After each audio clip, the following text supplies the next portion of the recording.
I still have to glue this battery tray, the replacement for the one I broke, back in it. Then I can take the center section out and be able to screw down the battery strap in place of this piece. And then after it's nice and set up, like I say, I can take this out and screw the other one down, and it will be completely finished with the physical rebuild. I'm still wanting to go flying. Well, I probably should have put this part in when the whole fuselage was empty of everything, because it just doesn't want to slip in under by the flight controller, etc., etc. I think what I'm going to do, because the battery's going to be very far forward, I don't need this part of the wood going back next to the flight controller. So I think I'm going to cut these two pieces and get just about this much of each side of the battery tray glued in on each side. I always finesse myself. I should have put that in when the fuselage, when I just had taken out the original flight controller. Darn it. All right, they're a little shorter now. They should go in there much more easily. I'm going to keep the two parts I cut off with the bandsaw in case I need to make a really short battery tray in the future when I break these. God. There's everything back together, including the battery tray down in there. I've got a charged battery in there with the CG. I cleaned up my wiring and stuff a bit. One of my biggest problems is the GPS has a lot of wires on it. And I hate that ESC for the back motor hangs out right there.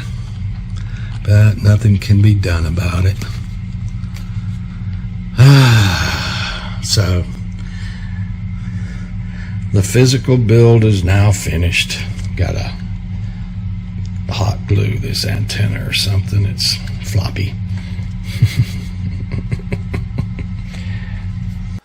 Well, I sort of worked out the RCN scaled perimeter that just came out in the last 6 months, and with this pan for 270, because of the field of view of the camera, I can see directly behind me on both sides. I was pretty sure that was going to work out. It's not directly behind me, but I can see directly behind me when I want to. And I do. On one of the first flights, I want to see if that propeller back there on the boom motor quits. So I've gone over everything once or twice, and it's gotten to be 5 o'clock.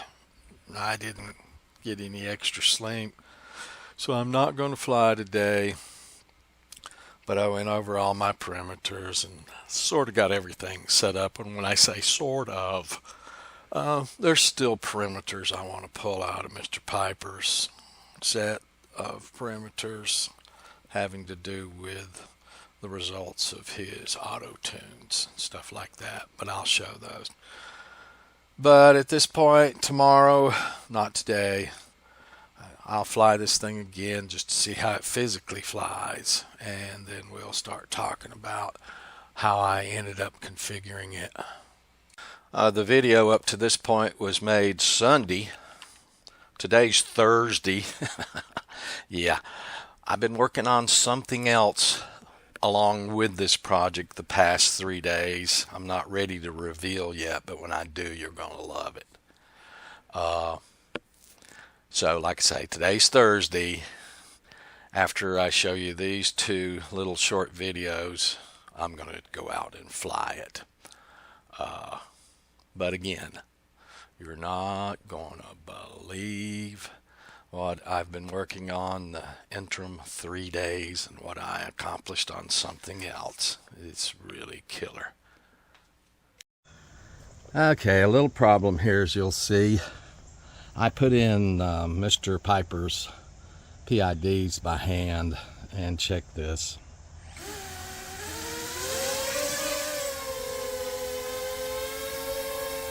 Can you see the little wobble back and forth?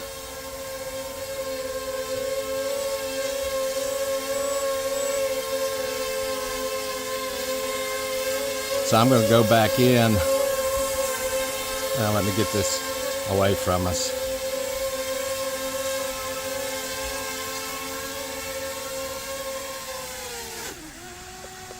So I'm going to go back in and put the original PIDs back in it and try it again. Okay, let's try that again.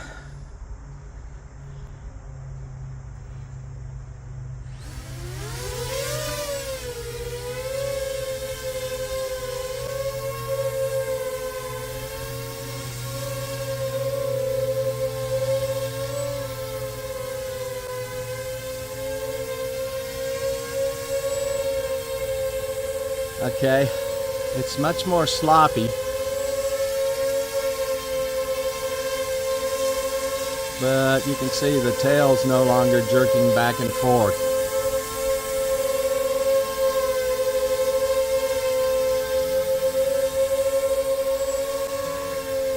And it is controllable.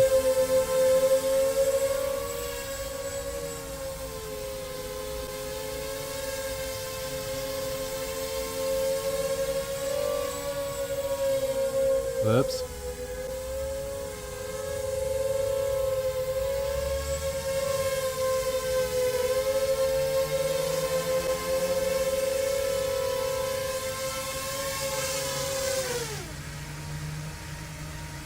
So I guess I'm going to leave them on the original PIDs. So I went out to the big field to fly it. Note to self, put the landing pad on the sod instead of on the dirt.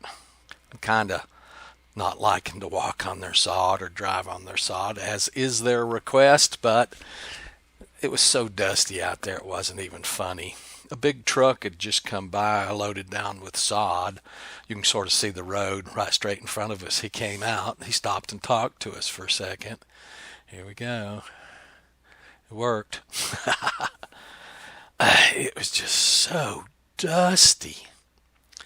So they are doing a lot of different things since the last flight here. They're harvesting the little field on the right there, almost finished with it. The other fields that they had been harvesting on my other flights, they're tilling up and preparing for another crop. I don't think it'll be this year. I don't know how they work. These fields right here in front of us now, they're all disked up and ready to be lined, leveled out, and go again. Look at the dust where he went up the road.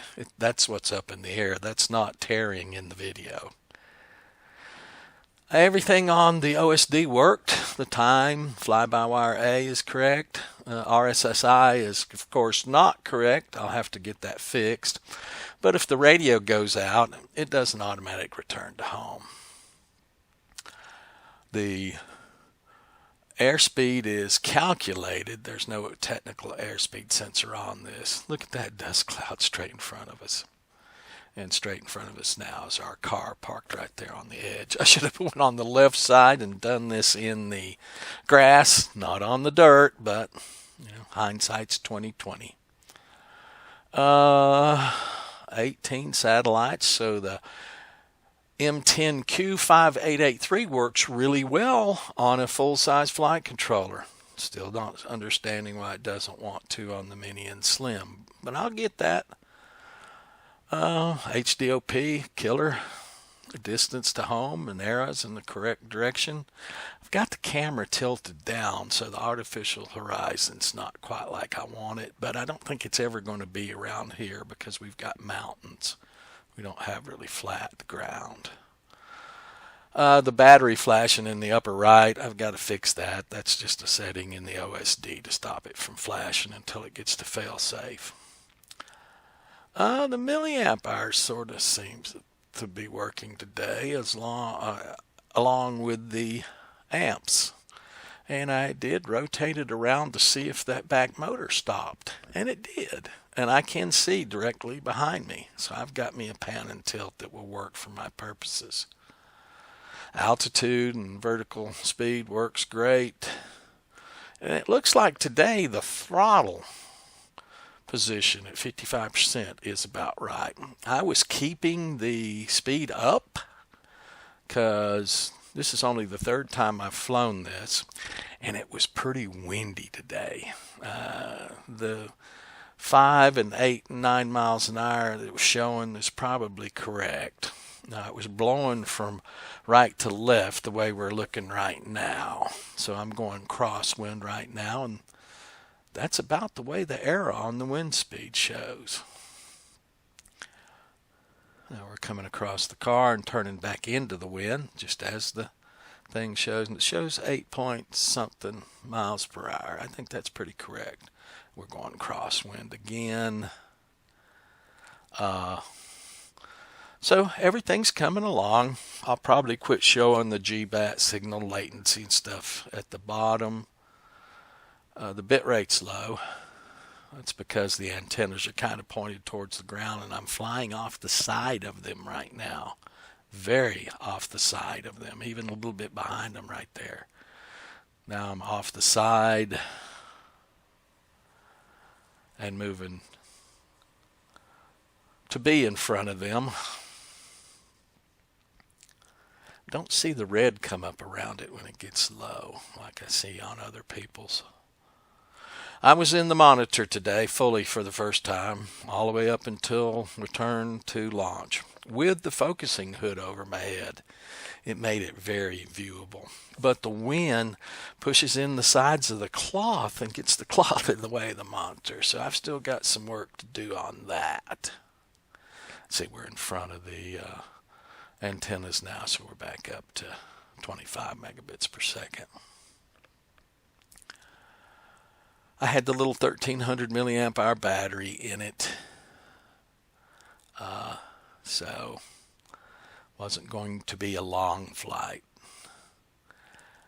I was trying to stay in front of the antennas, and you can see right now it's 73% throttle. We're cooking at 47 miles an hour, which is far too fast, far too many amps. If I can get that under control, it will start lasting longer even with this battery in it. But this is only my third flight with this, only like my fifth airplane flight, so experience is what I need now.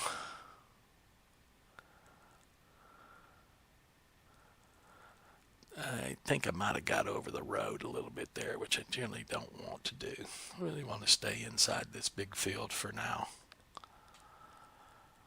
And there's an airport about 5 miles to the right, so I can never really go in that direction. Technically, the 5-mile circle comes down through this area. Not exactly sure where, but I'll stay within the confines of the road when going east. And there's where it went return to launch. Now the problem right now is it's coming back with the wind, 6 miles an hour wind. So when it gets over the landing spot here and starts to come down and converts to QRTL right there, it's going to flip around here rather. Oh, see? I was out of the hood looking at that as the descent started. And I thought, oh no, it looks like it's going into a spin again, but it didn't. I have not seen those servos not work perfectly at all since I replaced it. I'm going to work with that old servo and see if it'll fail on me, just as a test. So, we're coming down for a landing after testing the platform again. I'm going to give it A plus this time, except for this dust right here. Gotta land in the grass, buddy.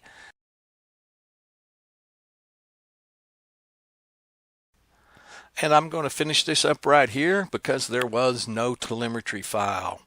I'm working with other people's perimeter files, which I normally don't do, so it's not exactly the way I want it.